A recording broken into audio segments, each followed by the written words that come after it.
저는 올해 30대 중반이 된 남자입니다. 주변 사람들에게는 말하기가 너무 창피하고 민망스러워서 익명의 힘을 빌려 많은 분들께 제 얘기를 들려드리고 싶습니다. 농담 삼아 듣지 마시고 가능하다면 부디 힘이 되는 좋은 말씀 한마디씩 해주시면 감사하겠습니다. 우선 제 와이프에 대해서 얘기를 해드리겠습니다. 연애 시절부터 느꼈지만 정말 여자가 맞나 싶을 정도로 남자를 많이 밝히는 그런 스타일이었습니다. 하지만 그때는 콩깍지도 씌었을 뿐더러 결혼하고 애 낳으면 생각도 성격도 많이 달라질 거라 생각했었죠. 아무튼 와이프는 연애 시절부터 남자가 지나가면 눈이 돌아간다든지 휴대폰 안에는 연예인들의 건강미 넘치는 그런 사진들도 가득하더군요. 심지어 차마 남자들조차 보지 않을 법한 그런 영상들도 있는 걸 보고 깜짝 놀랬죠. 하지만 뭐 다 큰 어른이고 충분히 그런 걸 볼 수 있다고 생각했습니다. 하지만 문제는 연애 시절부터 발인기가 다분했었던 것 같습니다. 전 남자친구랑 연락하다가 걸린 것도 몇 번 됐었고 친구들끼리 술 마시고 헌팅에서 알게 된 남자랑 연락을 주고받다 걸린 적도 있습니다. 하지만 관계까지 가진 건 아닌 걸로 알고 있어서 참고 만났던 거죠. 지금 생각해보면 그때 당시에도 술 마시고 연락 두절이 된 게 몇 번 있는데 정황상 사고를 치지 않은 것 같아서 넘겼는데 그 진실도 이제는 알 수가 없을 것 같네요. 사실 대부분의 남성분들은 잘 아실 겁니다. 제 와이프는 모든 남자들이 뒤돌아볼 만큼 인기가 많았습니다. 하지만 결혼한 지도 3년이라는 시간이 지나다 보니 연애 때만큼 그렇게 확 땡기지 않더군요. 그래도 와이프가 너무 밝히는 스타일이다 보니 일주일에 3번 이상 의무적으로 와이프와 좋은 시간을 보냈었습니다. 저희 부부에게는 아내의 욕구가 강하다는 거 말고 정말 서로 아무 문제 없는 그냥 평범한 대한민국의 30대 초반이 앞날을 생각하며 열심히 살아가는 부부였습니다. 그렇게 저희는 평범하게 잘 지내다 제가 장기 출장을 가게 되었습니다. 한 반년 정도를 지방으로 가게 됐던 거죠. 가기 전부터 와이프는 난리가 났습니다. 자신도 회사를 그만두고 따라갈까 라고 물어보며 6개월 동안 혼자서 지내면 외로워서 미쳐버릴지도 모른다더군요. 참으로 답답한 소리를 하는 아내가 황당했죠. 일을 그만두면 직장이 바로 구해지지도 않을 뿐더러 저희가 신혼부부도 아니고 6개월을 못 기다려서 일까지 그만두고 따라온다니 저는 많이 당황스러웠죠. 그래서 굳이 혼자 있어서 외로운 거면 친정이라도 가 있으라고 했습니다. 길다면 길고 짧다면 짧은 시간이지만 와이프는 계속해서 직장까지 그만두고 따라가겠다고 아주 성화를 부렸습니다. 그때까지만 해도 6개월 동안 자주 보면 되겠지 무슨 문제라도 생기겠어 라는 마음으로 저는 너무 안일하게 생각했었습니다. 아니 어찌 보면 제 와이프의 실상을 알게 되어서 다행이라면 다행이 됩니다. 처음에는 와이프가 참으로 지극정성이었습니다. 제가 출장을 간 곳이 차로 왕복 6시간이 넘게 걸리는 곳인데 한 달 동안은 거의 매주 제 숙소로 찾아오거든요. 남자 혼자 살면 밥 굶는다고 받은 거 반찬이며 아주 바리바리 두 손 가득 싸들어서 그때까지만 해도 저는 와이프를 너무 잘 얻었구나 싶었습니다. 신혼도 아니고 결혼한 지도 벌써 3년이 훌쩍 넘었는데 남편이 출장 갔다고 이렇게 챙겨주는 여자가 이 세상에 어디 또 있겠습니까? 그때까지만 해도 정말 저희에게는 아무런 문제가 없었죠. 그런데 대략 한 달쯤 지났을 무렵입니다. 그렇게 지극정성이던 와이프가 전화도 잘 받지 않고 콧배기도 안 비추더군요. 사실 섭섭하기도 했지만 와이프가 집에서 노는 사람도 아니고 본인도 직장을 다니는 사람이니까 피곤해서 그런가 보다 생각했죠. 반년이라는 시간은 금방 지나갔고 저는 지방 출장을 모두 마치고 다시 서울로 복귀를 했습니다. 와이프는 집에 온 저를 보자마자 고생했다며 보고 싶은 거 참느라 죽는 줄 알았다면서 달려오더군요. 그러면서 얼른 빨리 씻고 오라며 콧소리를 내면서 애교를 부렸습니다. 그런 모습에 역시 우리 와이프 달라진 게 없네 싶었고, 그날 저희는 반갑게 좋은 시간을 보내게 되었습니다. 그리고 나서 대략 일주일 정도쯤 지났을 무렵이었습니다. 소변을 보는데 좀 따끔따끔 하더니 생전 겪어보지 못한 가려움이 몰려오더군요. 저는 처음에 뭘 잘못 먹어서 이런가 보다 생각을 했고, 밖에서 다른 짓을 한 적이 없으니까 병이 생긴 거라고는 생각조차 못했습니다. 병원에 찾아가기도 민망했었고, 그렇게 며칠 동안을 미루고 또 미루었죠. 하지만 시간이 지나갔음에도 점점 나아질 기미가 보이지 않았고, 오히려 이상한 분비물도 묻기 시작했고, 소변을 볼 때 통증은 더 심해지더라고요. 그래서 저는 결국 도저히 참기가 힘들어서 창피함을 무릅쓰고 병원으로 찾아갔죠. 병원에 갔더니 검사를 해보자 합니다. 의사 선생님은 분비물이 묻고 소변 볼 때 통증이 있고 가렵냐고 묻더라고요. 이게 딱 봤을 때는 임질이라는 병과 증상이 되게 비슷하다고 했고, 최근에 관계를 가진 적이 있는지 물었습니다. 그래서 저는 관계는 와이프 말고는 따로 없다고 대답을 했죠. 의사는 저에게 정확한 원인을 알기 위해서 정밀 검사를 받아보라고 권하더군요. 그때까지만 해도 이 의사놈이 환자 가지고 장사하는구나 싶었습니다. 근데 그때 당시에는 빨리 치료를 받고 싶을 뿐 다른 생각은 할 겨를도 없었습니다. 그렇게 저는 검사를 받았고, 결과를 보고 난 뒤 정말 제 눈을 의심했습니다. 임실에 헤르페스에 분지름까지 생겼더라고요. 분지름은 아직 잠복기라서 딱히 증상이 나타나지는 않았는데, 검사를 해보니 균이 나온다고 하더라고요. 저는 거기서도 순진하게 의사에게 물었죠. 제가 최근에 사우나에 다녀온 적이 있는데 사우나에서 오는 거냐고 했습니다. 저는 정말 와이프 말고 관계를 가진 적이 없는데 하며 이것저것 물어보았죠. 의사는 단호하게 대답을 해주더라고요. 뭐 헤르페스 정도 한 가지라면 사우나나 대중시설에서 올랐을 수도 있지만, 이렇게 몇 가지씩 다량으로 증상이 발현되는 건 관계를 가진 것 말고는 다른 원인으로 생겼다고 보기엔 어려울 것 같다고 하더군요. 그때부터 뒤통수를 맞은 듯이 갑자기 온갖 생각이 들었습니다. 그러면 제가 와이프에게 옮았다는 거냐고 물어봤죠. 의사는 아내분과 잘 이야기를 해보라고 했고, 아내분도 같이 치료를 받으셔야 할 거라고 했습니다. 그 얘기를 듣고 병원을 나서는데 갑자기 뒷골이 땡기면서 피가 쏠리는 느낌이 들었죠. 일단 저는 증거라도 있어야겠다는 생각으로 아내의 차로 가서 블랙박스를 켜봤습니다. 정말 하나하나 영상을 다 켜보면서 확인을 해보는데 기겁을 했습니다. 왜냐하면 영상 속에서 들리는 남자의 목소리가 한 명이 아니더라고요. 누가 듣더라도 그 남자들마다 평범한 대화를 하는 게 아니고 사랑을 나누는 소리가 들리는데 눈앞이 깜깜해졌습니다. 그동안 그렇게 믿었고 서로를 의지했던 와이프가 제가 모르는 사이에 다른 남자들과 이렇게 해프게 하고 다녔다는 게 믿기지가 않았습니다. 영상 날짜를 보니 아내가 제게 연락이 뜸해졌던 시기와도 맞물리더군요. 제가 출장을 간 지 한 달 뒤 정도에 어떤 남자와 대화를 하는데, 대화 내용만 보면 술을 마셨는지 대리기사의 목소리도 들렸습니다. 그런데 다른 사람이 있는데 아랑곳하지 않고 역겨운 말을 하더군요. 남편이 출장을 가서 없으니까 잠시 쉬다 가도 괜찮다고 하는데 너무 충격적이었습니다. 평소에 다른 사람의 시선도 신경 쓰는 다소곳한 모습이 있던 사람이었고, 관계를 가질 때조차도 많이 밝히기는 해도 선을 넘지 않았는데 너무 다른 사람 같았습니다. 저는 그 길로 블랙박스 메모 위칩을 빼들고서 집으로 달려갔습니다. 집에 도착한 저는 곧장 와이프를 불렀죠.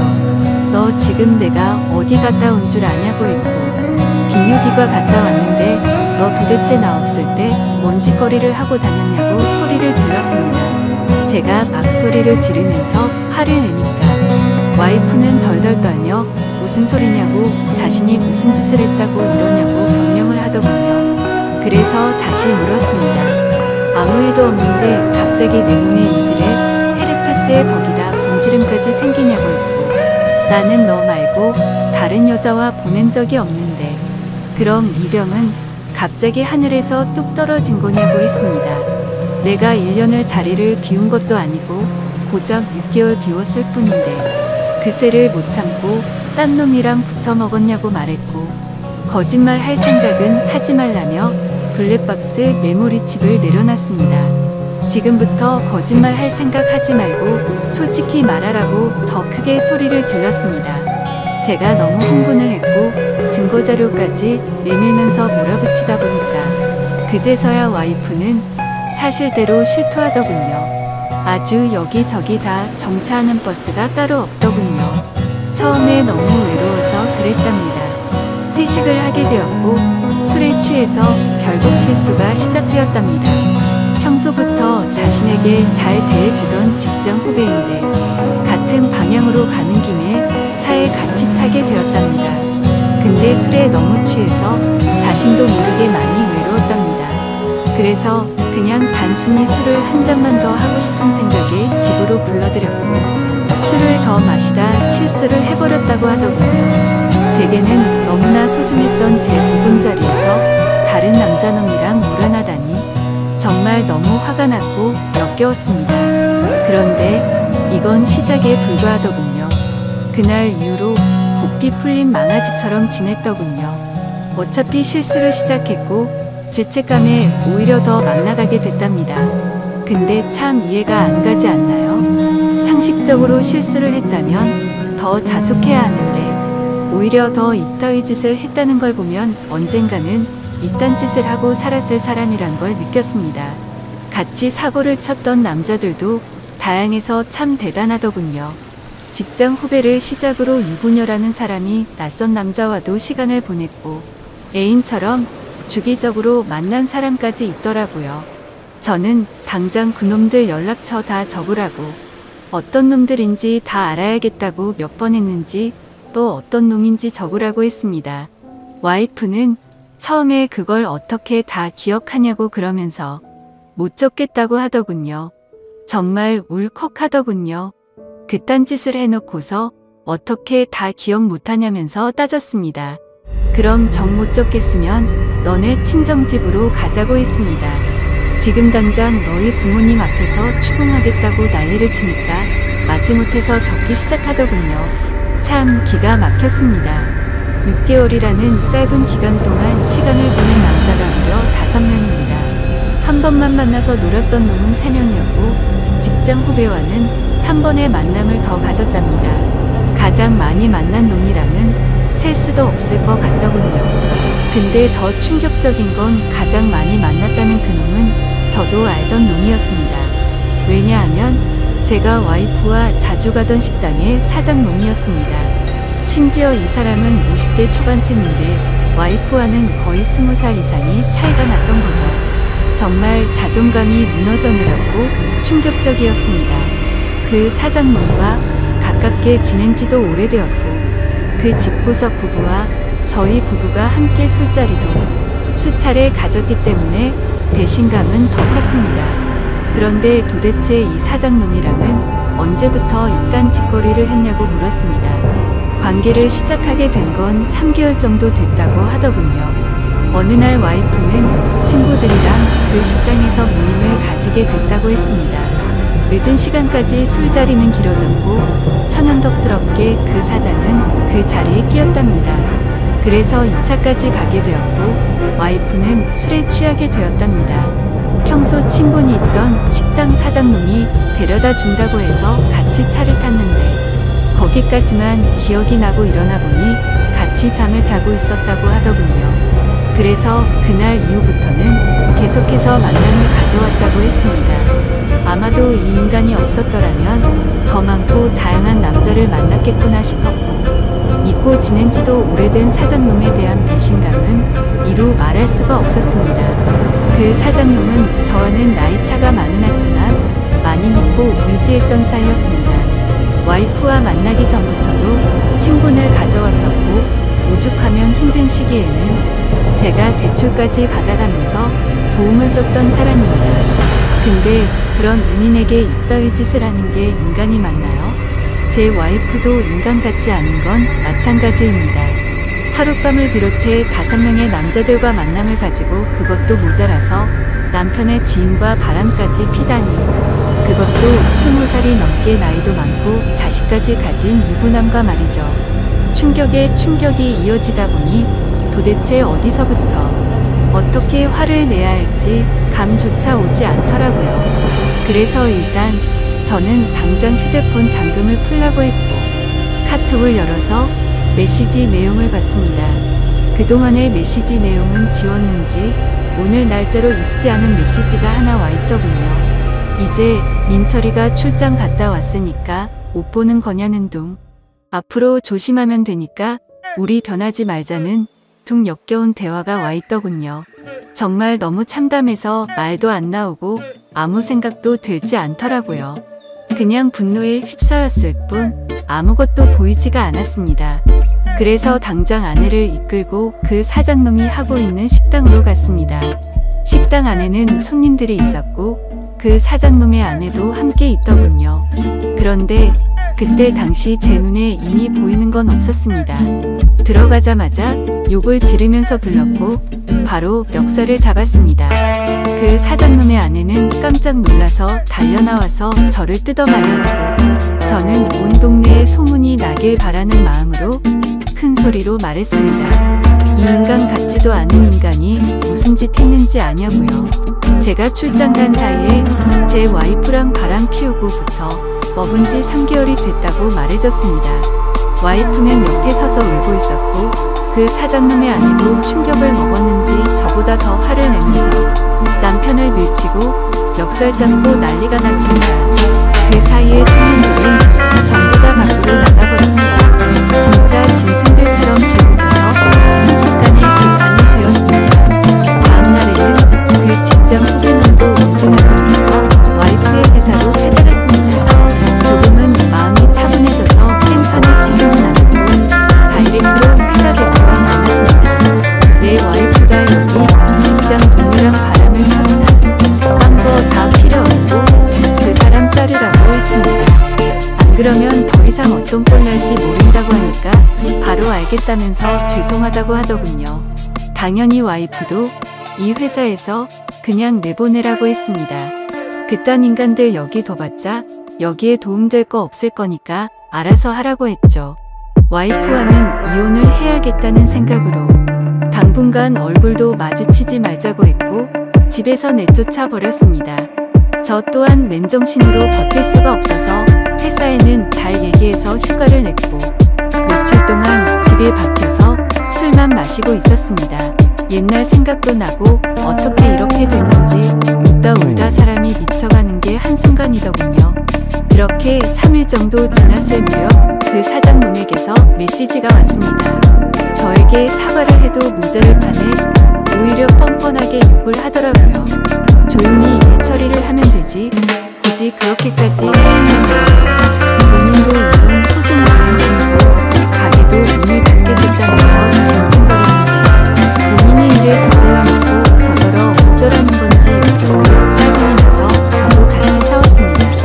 저는 너 같은 인간 말종이랑 말 섞기 싫으니까 헛소리 그만하라고 말하고 그동안 내가 너한테 빌려줬던 돈을 이번 주 내로 당장 다 갚으라고 했습니다. 그러니까 돈 없다면서 백제라고 말하더군요. 나이 50이 넘어서도 이따위 짓을 하는데 어떻게 이런 인간이랑 연락을 해오며 살았을까? 제 스스로에게도 화가 났습니다.